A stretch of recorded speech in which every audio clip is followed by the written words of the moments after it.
So I'm now going to talk about everything that I do with my own charts, how I edit my own charts, the things that I personally add that I have found have helped me throughout the last 4 years of using forScore. Hopefully the last video on a pro musician's guide to using forScore was really helpful and it gave you some tools that you can use on your own forScore journey or whatever that is.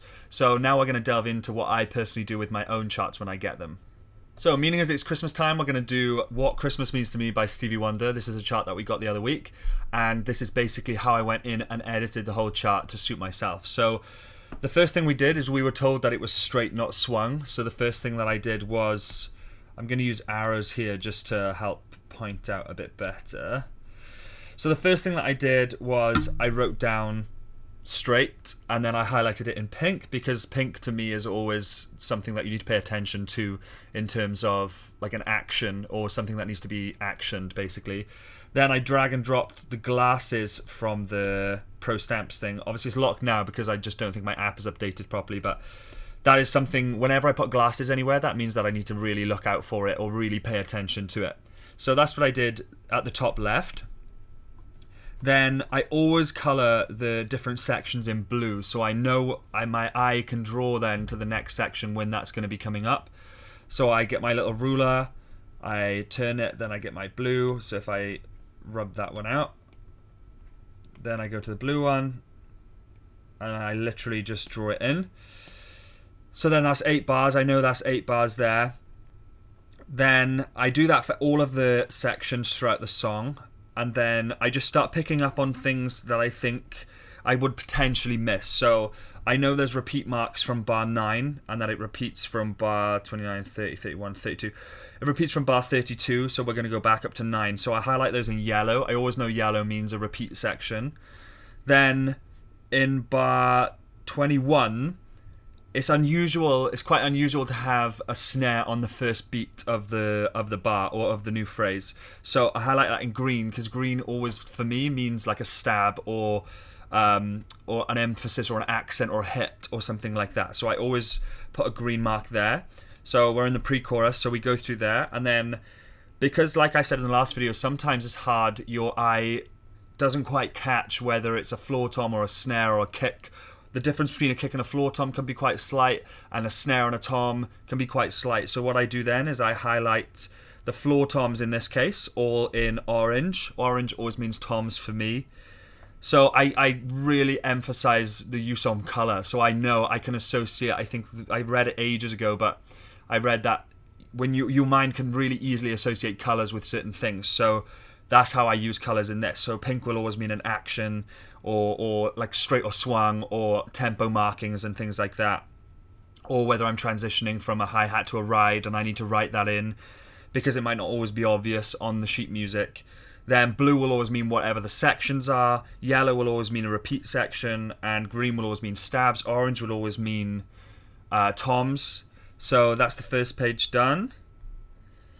Then, yeah, the second section is much the same. Sometimes when, as you can see in bar 16 here, where it says fill underneath, I wrote in the eighth bar there, because as you can see, it might get quite confusing if that wasn't written in. If I take that away, just by using the word section, and I delete it, you go up to number 4 and then it's nothing, nothing, nothing, fill, back up to the number 4 again, but I have no conscious, like I cannot see like what, how many bars are there upon a quick glance. So I just tend to write in little things like that. I make it super small to try and match the other ones, just so it's not super off-putting. So if I go up to 12 there, and then I just drag it over there. Then on the next page it's much the same. I wrote in the 8s again, just so that it was super clear in my mind. So that what you want is that everything is just so clear for you when you're reading it that you're not hesitating on anything. You know exactly where you are. Everything is written out for you. Everyone has their own process. Everyone, like that. I cannot emphasize that enough. Everyone will use this in their own way. They will find different ways to do it. This is just my way. This is the one that I find most helpful. At an absolute push, I would write on bar 59, 60, 61, 62, 63. On 64, if it didn't say pre-chorus there, I would write in the word pre-chorus, and then I might write something like chorus down here with a bunch of arrows, which for me, I know would mean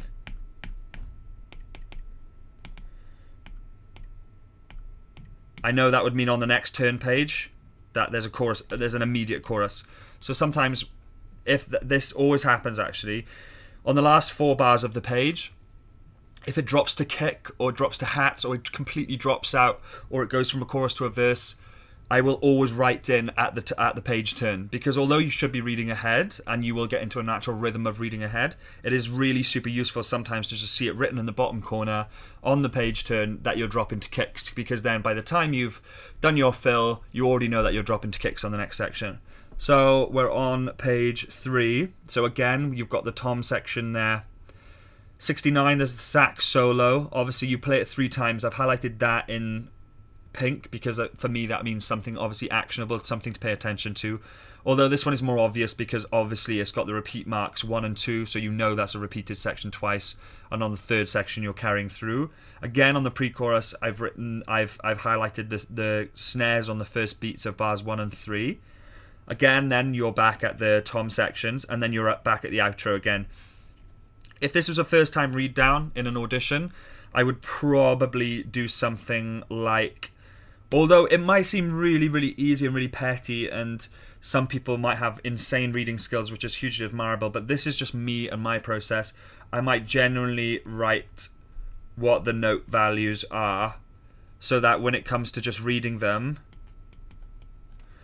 reading them down, there's no you don't have to think about it. You just think, okay, I'm in the chorus, I'm in the last chorus, then I'm doing this, and then the next section, what is it? 1, 2, 3, 4, 1, 2, 3, 4, and a 1. So you know that because you've written it in. You know it already. So I find that also can really help. And obviously, this is your own thing. As long as you perform the product as it should be performed, no one's going to be like, why did you write down that on your chart? Like, are you a fucking idiot? Like, why did you write down 1 and Like, that's so obvious to read down.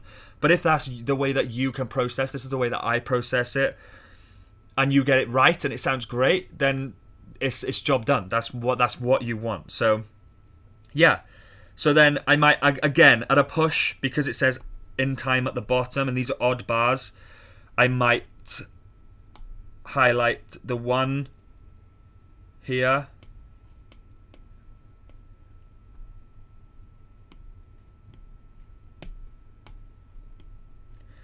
and then because that's also in time, highlight that one, and then I might write something like 9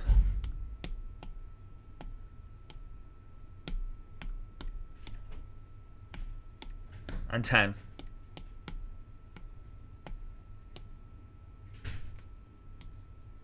Like that. And then, again, at an absolute push, I might highlight the fact that those are odd bar numbers. So yellow, again, can also mean repeat signs or odd bar numbers. So, yeah, so that's that one done. Then there's also a process of creating your own charts. So I tend to try and handwrite note for note charts. So I have, under my tag section, I have Dan Lewis transcriptions, where you just write the tagline in there. So just to give you a really quick example, it's not in the tag section at the moment, but this is a chart that I wrote out for one of the shows that we do on board. It was just a blank chart. They gave us nothing for it, and it's quite a complicated jazz up-tempo swing chart, and there's a lot of time changes and a lot of things like that. So I had to handwrite the chart myself. So what I did was this. As you can see, obviously to the eye, it does look quite overwhelming. And maybe if I was going to say anything to critique my own stuff, there's too much orange, because there you cannot really distinguish the difference if you're having a quick read through. Obviously I learnt it as well as I could, so I know exactly what the notes mean. But when the chart was given to us, there was nothing on it, so all the things that you see that are written in, I wrote in myself. So that's one way of doing it. And then you just write, like, so say, you know, if there's things like this that are going to be throwing you off, you write in exactly what the fill is, note for note, and then you write above it 1, 2, 3, and 4, and 1 and 2, and blah blah blah blah blah. So yeah, this is, and then, you know, if I'm switching to ride, I'll just go ride time 2 and 4 on the snare, fill into 1 and 3, or ride Latin feel, you know, and then maybe if there's a huge emphasis, anything in pink, like I said, is something actionable. So switch to hi-hat on E, massive crescendo from 87 to 91, F jazz ride, you know, so it's like I really try and make it as obvious for myself as I can. If we go into the tags section again on my transcriptions, I remember potentially this one. Yeah, so these are some of the early charts that I was doing, and like this too. Never Gonna Give You Up by Rick Astley. So this is my own chart. I created this, I completely hand wrote this chart as well. So I would put the tempo right here, where the other tempo markings are. So tempo quarter note equals 113. Then you'd write the title at the top, artist in the right hand corner, common time, which is just 4/4. Then you're going to write in exactly note for note what you're doing. I clearly wasn't using color back then. Maybe I developed that later on. So you've got your intro, which I would now color in blue. There's going to be a repeat marking here. Another thing that I think I added much later on was bar numbers, because obviously that helps out the whole band when you're talking about it. But there are some instances like this one where you have to completely handwrite your own charts. So like this one, Nothing Breaks Like a Heart, Miley Cyrus and Mark Ronson. We did that on my last contract. It's just whatever the easiest process is for you. So I'll show you how I would do it. So you go into templates. I'll give myself 3 pages. I'm going to choose the first staff. We're going to go forScore demo. It's going to save that. So the first thing we're going to want to do is get our title. And I'm going to make it rather large. So in order to extend, you're just going to drag the little right circle. So I'm going to put that right at the very top. I'm going to put myself as the artist. So we're going to put that in the little corner down here. Then we'll go into stamps, and I'm gonna use theirs because theirs are a lot neater than mine. We're gonna go quarter note, which I'll probably make a bit smaller. Your magnifying glass up there, so you're gonna go quarter note, zoom in with 2 fingers, equals say 120. So there's your BPM marking. Then I don't know why people do this. I need to find out. But people always on charts will always have like a little break thing here. So it's just like a little square thing, or like a little rectangle.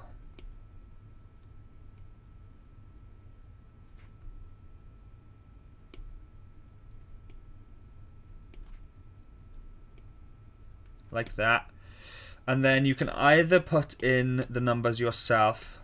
I have a funny feeling they're on the Pro. Yeah. So I do have the Pro package. It's just I don't know why it's not registering that I do. So you would touch the 4/4, or you can even just write it in yourself. Or you can write in common time.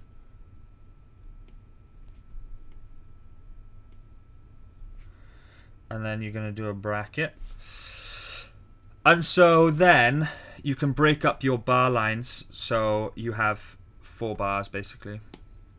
So we're gonna use probably this one, the smaller one. So another useful thing is to have multiple black thickness of pens, because some are going to be better for different things.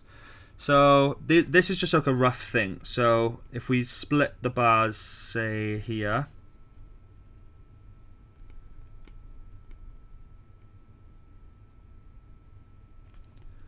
and then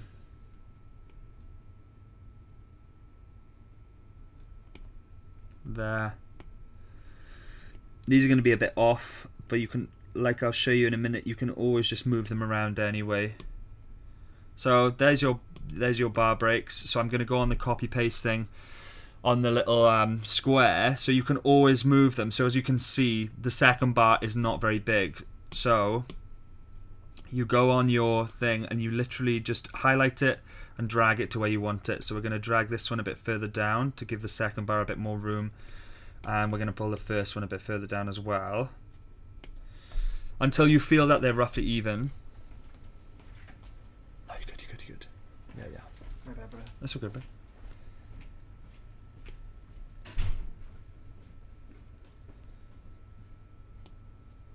And then above that, you're going to write potentially intro. So if we put intro there, then you start writing your chart. So like I said, you can do this in multiple ways. You can either drag and drop them from the stamps. You can either drag and drop them from the stamps menu, or you can literally just write them in yourself. So we'll just write a simple drum beat.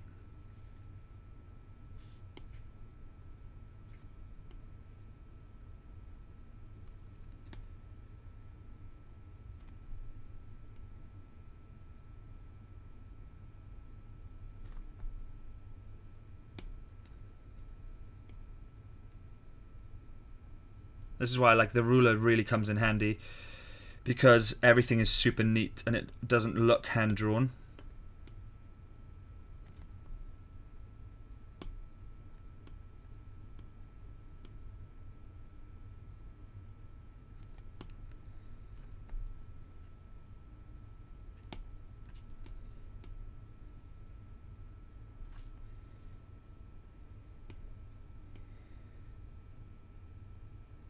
So we might want to crash on the first one.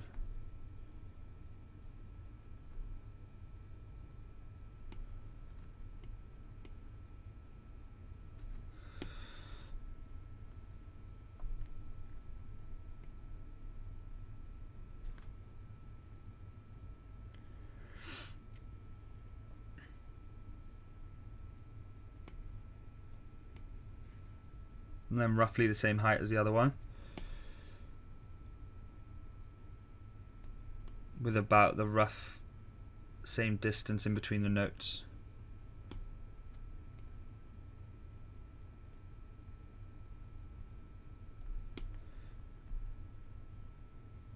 I mean, if you really want to here, you can be lazy and just copy that one across. I mean, it's just not as neat really, but you can get it so that it kind of matches. Like so, and then you can even do it so that it matches this one too. You start, like, once you do this enough, you start picking up time-saving things anyway.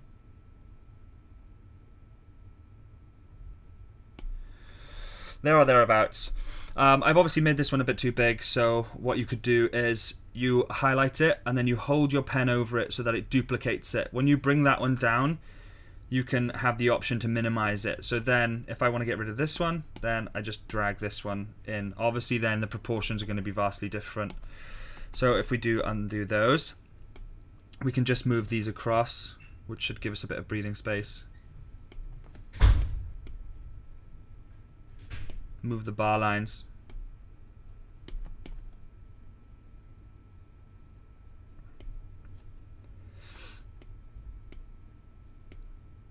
Because if the intro is all the same, you're just going to repeat the intro anyway. You're going to repeat the next few bars.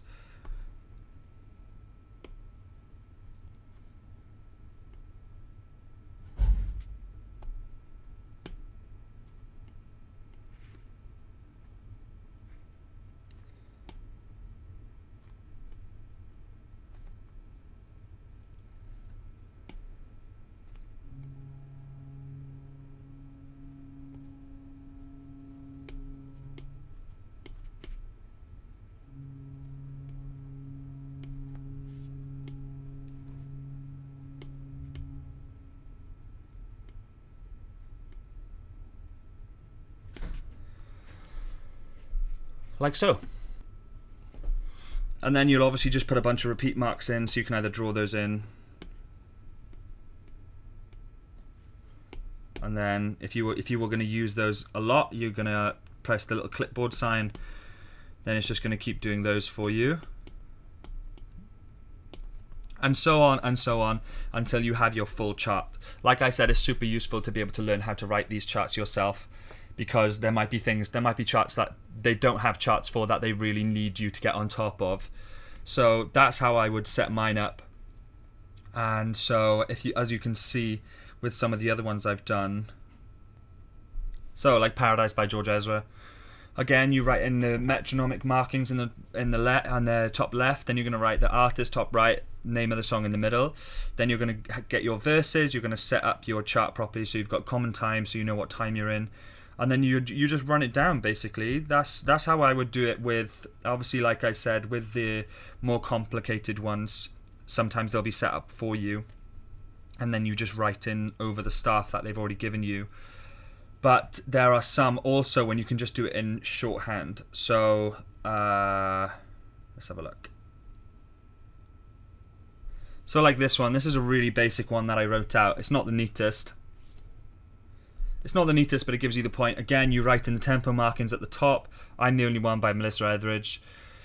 And then that's what I wrote there, Think Black Velvet, because I know that song. Maybe I didn't know this one at the time. And then you're literally just going to write intro, guitar only, 4 bars, intro, drums join, 4 bars.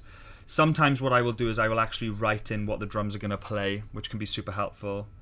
So yeah, it's super basic. Then you're just going to keep going down. So it'll be like verse, pre-chorus, chorus, guitar solo, then you're going to switch to the ride, blah, blah, blah. This is quite a simple song to play, so that's probably why it's not overdone. But sometimes up here, I might write in the actual drum beat that I'm going to use. But I hope that has been helpful for you. I know that is something that you will definitely get a grip on yourself. You just need time and you need to work on it. And like I said, I'd hugely advise you learn how to read and write music really well. I'm going to do a video on that in a few weeks' time, which is going to be all about pro reading tips. So the best way to read, obviously, sometimes is to write, or a lot of the time is to write. So that's how you're going to get a head start on those things. And then you're completely independent. You can write your own charts if you have to. If there's live versions of the songs that have their own unique fills that you want to write out and add to the music, you don't have to memorize them all the time. So this is a super useful way of doing those things. So I hope that's helped just by giving you a quick demonstration of what I do with my charts. In forScore, which, like I said, is an incredibly useful app to use. So thank you so much.